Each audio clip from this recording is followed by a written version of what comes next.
Joining us now is Jamaican Chef of the Year, Brian Lumley, who is partnering with the World Central Kitchen to help get food to communities that need it in Jamaica after the storm. Brian, it's good to see you again. We spoke this time yesterday. How has the last 24 hours been for you?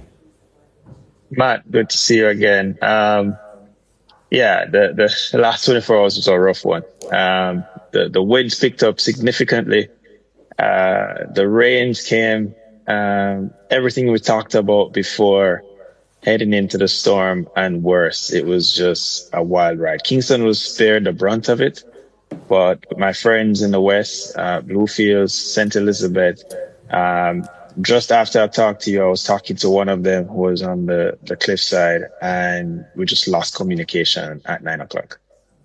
We were speaking to Siobhan earlier on, who is further west of Kingston without power as well. I'm guessing you've got power given the lights are on. But in terms of communicating with others who you want to check in on, Brian, what is the situation? Mm-hmm.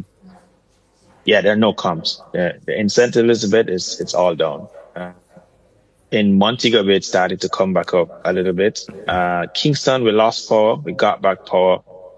We lost power again last night, and when I stayed up, we got back power about an hour ago. So it's been pretty stable in Kingston. Right now, over 500,000 people on the island are without power, and that represents over 70% of the population with regards to electricity. Yes. Serious impact. I know, just to reiterate for people, it's just gone, coming up to 4:10 in the morning there, so still nighttime, still dark out. Is there any sense of just how badly impacted areas are? Can you tell yet? Can people get a picture of it yet? Yeah, they're starting to get a picture from the videos that we have been seeing circulating on social media. But as people start to go out, last night, we saw some videos from some of our friends in Montego Bay. Thankfully, they were able to send those out. But you're really going to get a sense of it as sunrise this morning. That's when, the air is calm, places still, some of the water have now receded.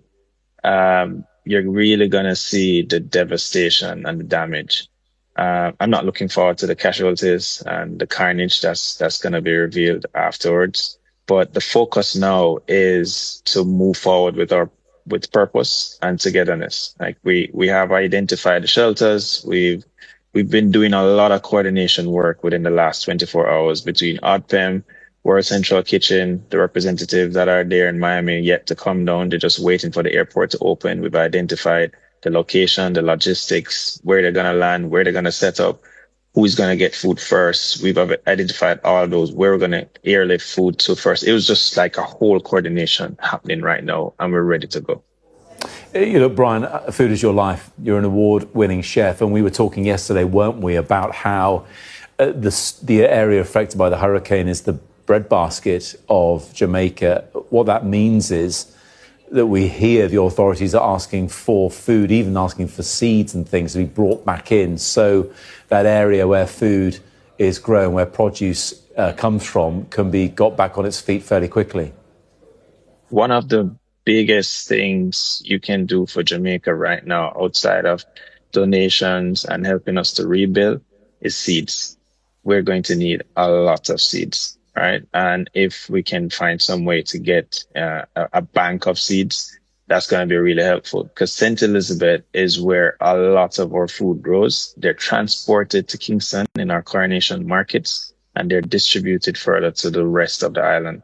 So that's a huge, huge loss for us. And as I was talking earlier in our previous interview, we lost a lot of crops that were just coming back in season, to then again just lose it. It's like vanished, right? So we're gonna have a difficult road ahead, but we will be resilient. We're going to rebuild stronger. We're just going to need some help. Yeah, you were saying, Brian, weren't you, that the banana crop had been hit and only just got back to some sort of normality yesterday, and now this. Fingers crossed that some things survive and can still can still be harvested as well. Back to the bigger picture, there will be people like you who've come through it and it was scary, but thankfully remain unscathed. Hopefully most people like that. But as a nation, how is Jamaica going to cope with the inevitable devastation? The Prime Minister himself saying he fears loss of life. That's a lot for a country of your size to take. It is. And as we sit and reflect on it, we're not going to have much time to do that because we have a lot of work to do. And one thing with Jamaicans, we're not a bunch of people that sit and cry about our situation. We're going to get to work immediately. We're going to help anybody that needs help.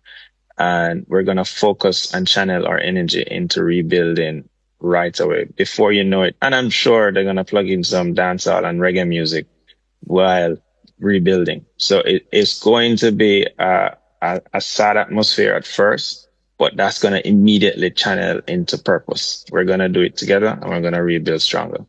I love to hear you're going to plug in the dancehall and the reggae and just roll your sleeves up and get on with it. Brian, it's great to speak to you again after speaking to you yesterday as well. And main thing is, so glad you're safe and sound as well. Do keep in touch, and thanks for talking to us again this morning here on Sky News. Thanks, Matt. Thanks for connecting and giving me this platform to express this. You're welcome. Now, Jamaica's Prime Minister took to social media after declaring the country a disaster area, asking communities to remain hopeful, which is pretty much the vibe Brian had there. He posted the following, saying, "Our country has been ravaged by Hurricane Melissa, but we will rebuild and we will do so even better than before. Tonight, I encourage Jamaicans to be hopeful," he said. "I know many, especially those in the worst affected parishes, are feeling disheartened. Your homes may have been damaged or destroyed, and your communities and towns no longer look the same. I know your pain and I feel your loss," he said. "We are mobilising quickly to start the relief and recovery efforts, and we will be there with you every step of the way." Let's bring in our science correspondent.